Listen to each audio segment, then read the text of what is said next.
اسماعیل علیہ السلام کی شادی کے بعد حضرت ابراہیم علیہ السلام اپنے اہل خانہ کی حقرگیری کرنے کے لیے مکہ مکرمہ تشریف لائے تو انہوں نے حضرت اسماعیل علیہ السلام کو گھر میں نہ پایا۔ ان کی بیوی سے ان کے بارے میں دریافت کیا، پھر ان کے گزران اور حالات کے متعلق پوچھا۔ بہو نے کہا ہمارے حالات خراب ہیں اور تنگی کی زندگی گزار رہے ہیں۔ پھر اس نے ان کے سامنے اپنے برے حالات کا شکوہ کیا۔ آپ نے فرمایا جب تمہارے شوہر آئیں تو انہیں میرا سلام کہنا اور یہ پیغام دینا کہ وہ اپنے گھر کی دہلیز کو بدل دیں۔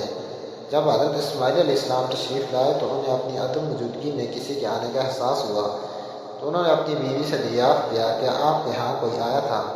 اس نے جواب دیا ہاں، اس شکل و صورت کے بزرگ آئے تھے۔ انہوں نے آپ کے متعلق مجھ سے دریافت کیا تو میں نے انہیں بتلا دیا۔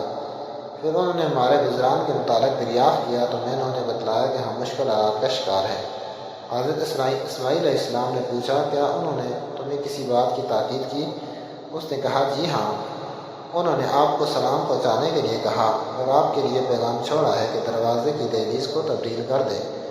انہوں نے کہا کہ وہ تشریف لانے والے میرے والد محترم تھے اور انہوں نے مجھے تم کو جدا کرنے کا حکم دیا ہے، اس لیے تم اپنے اہل خانہ کے پاس چلی جاؤ۔ حضرت اسماعیل علیہ السلام نے اس عورت کو طلاق دے دی اور انہیں اہل مکہ میں سے ایک عورت سے شادی کر لی۔ حضرت ابراہیم علیہ السلام کچھ عرصہ مشیت الہی کے مطابق رکے رہے، پھر ان کے پاس تشریف لائے تو حضرت اسماعیل علیہ السلام کو نہ پایا۔ ان کی بیوی کے پاس آئے اور ان کے متعلق دریافت کیا، پھر بہو سے ان کے گزران کے متعلق پوچھا۔ اس نے کہا ہم خیریت سے ہیں اور خوشحالی میں ہیں، اور اس نے اللہ تعالیٰ کا شکریہ ادا کیا۔ حضرت ابراہیم علیہ السلام نے سوال کیا تمہاری خوراک کیا ہے؟ اس نے جواب دیا گوشت۔ انہوں نے پوچھا کیا پیتے ہو؟ اس نے جواب دیا پانی۔ انہوں نے کہا اے اللہ ان کے لیے گوشت اور پانی میں برکت عطا فرما۔ پھر فرمایا جب تمہارے شوہر آ جائیں تو انہیں میرا سلام کہنا اور میرا یہ حکم انہیں سنانا کہ وہ اپنے دروازے کی دہلیز کو برقرار رکھیں۔ جب حضرت اسماعیل علیہ السلام واپس گھر تشریف لائے تو انہوں نے دریافت کیا کیا آپ کے ہاں کوئی آیا تھا؟ اس نے جواب دیا جی ہاں، ایک خوبرو بزرگ تشریف لائے تھے۔ اس عورت نے ان کی تعریف کی۔ انہوں نے آپ کے متعلق مجھ سے دریافت کیا تو میں نے انہیں بتلایا۔